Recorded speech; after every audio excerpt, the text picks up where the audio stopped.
My name is Dr. Anthony Youn, and I'm known as America's Holistic Plastic Surgeon. On this video, we are going to react to an episode of Botched. This one is a doozy. I bet you will have never seen breasts like these before. Let's watch. My name's Allegra, I'm 47 years old, and my boobs are bipolar.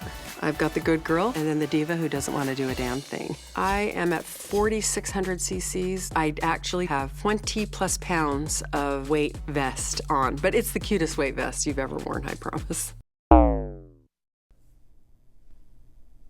4,600 cc's. That is the largest I have ever heard of, 20-some pounds of extra breast in her. How did she do this? So implants come in a maximal size of 800 cc's. If you go with a saline implant that's 800 cc's, you can overfill it to maybe 900 cc's is what the manufacturer recommends. But 4,600, what crazy plastic surgeon would do that for somebody? Let's see.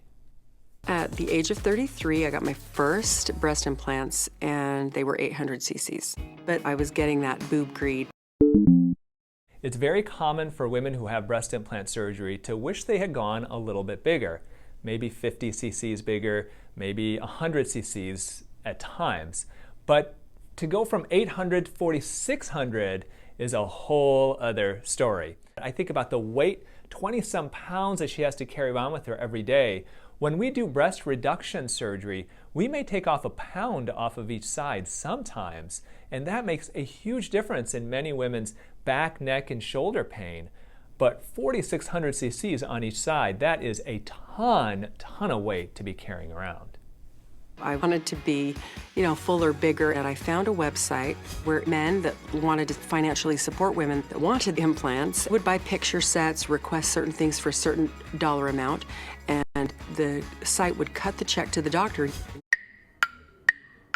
I'm very familiar with this website. It's called myfreeimplants.com. And this is a website where women would actually sign up who want breast implants, and wealthy benefactors would go on the site and give them money in exchange for pictures. Eventually, when a woman raised enough money to get a breast augmentation, the company would then cut the check to the surgeon and probably keep a percentage of it. It's crazy, but it is true. And you would just go and get implants. When I got the second surgery and I woke up from that, I loved it. Like, I'm getting giddy talking about it now. But still wasn't as big as I wanted to be. So I found out about a doctor that did tissue expanders where I could expand with saline and grow my implants. I love being in control. And I love being in control of my own breast size. I can't believe that she is filling her own breast implants. I have never seen or heard of this before. It is absolutely insane. So there are tissue expanders that we make in plastics, that we use in plastic surgery for typically women who've had breast cancer, where they've undergone a mastectomy and so they don't typically have enough skin to make up a shapely new breast.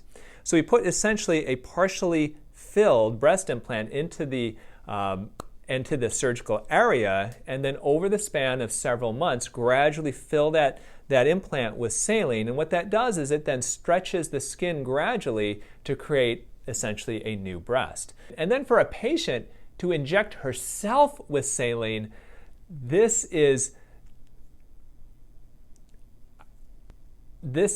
absolutely horrifying. Horrifying.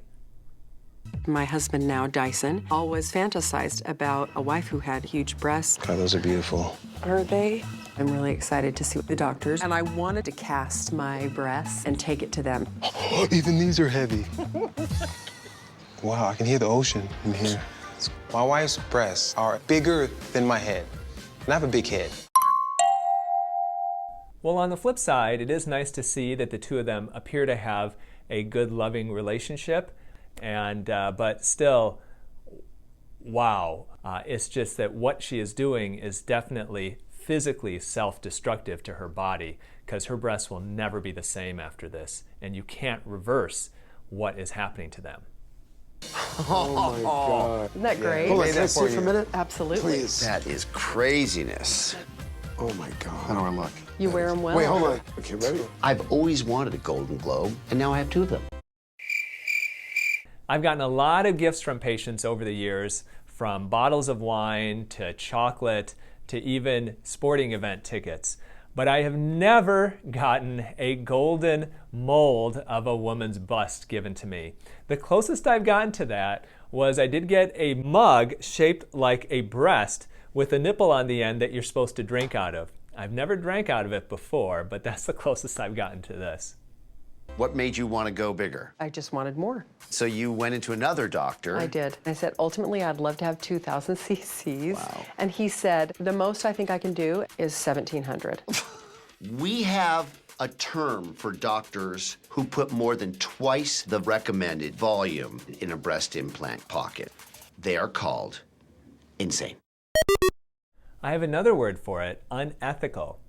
Now, to put double what is recommended into a breast implant is just pure wrong. The bigger an implant gets, the more it becomes literally like a beach ball. And the more that you stretch that silicone rubber, the higher the chance that it is going to break. I've seen patients in my area who've been operated on by local doctors. Typically, these aren't real plastic surgeons who put in implants and then will put literally double the amount of saline that the manufacturer recommends. And it is unethical. So the operation to improve symmetry is to go in and cut scar tissue. Do you know what's directly underneath that open tissue? The implant. Once the implant is exposed, donezo, over, bye-bye big breasts forever. This is the normal size breast implant. Your breast implant's poop bigger than this. Right. Oh God. I just love the extreme aesthetic. I'll be the poster child of extreme surgery, but still wear it well. We're just taking crazy in a whole different direction. Yeah. It appears that she has a capsular contracture on her left side. A capsular contracture is when you develop excess scar tissue around a breast implant. And that is probably the most common physical complication of breast implant surgery. When that occurs, it's very common for the implant to actually lift up. And so when you take a look at her, she has the one that's sitting low and the other one that's sitting higher. The one that's sitting higher most likely has that capsular contracture. Now, the surgery to treat it is to remove all the scar tissue from around it. Now, when I do this surgery, typically I do it in people who have implants that are maybe 300 to 400 cc's. And it can take a good hour and a half to really try to get all that scar tissue out from around it to start over again. Well, she has 4,600 cc's. It takes me an hour and a half to do 300 or 400 cc's. How long will it take to cut all the scar tissue out from around an implant that is 4,600 cc's? It is absolutely crazy. And the other thing that we need to consider in this type of situation is that when she started off much smaller and now she's gotten this implant that's enlarged and has stretched her skin, that tissue has gotten thinner and thinner and thinner. And to remove scar tissue from the existing thin tissue, you have a risk of cutting through that skin and having a big hole in the skin, a hole that basically communicates from the outside to the implant. And that would be a disaster. So in this situation, unless she wants her implants downsized or taken out, I would agree with Dr. Dubrow and leave well enough alone. Well, capsular contracture and massive implants aren't the only thing that can go wrong if you have breast implants. Uniboob is another complication of breast implants. And check out this video from Botched where I react to a woman who had a uniboob after her breast augmentation surgery. It's quite scary.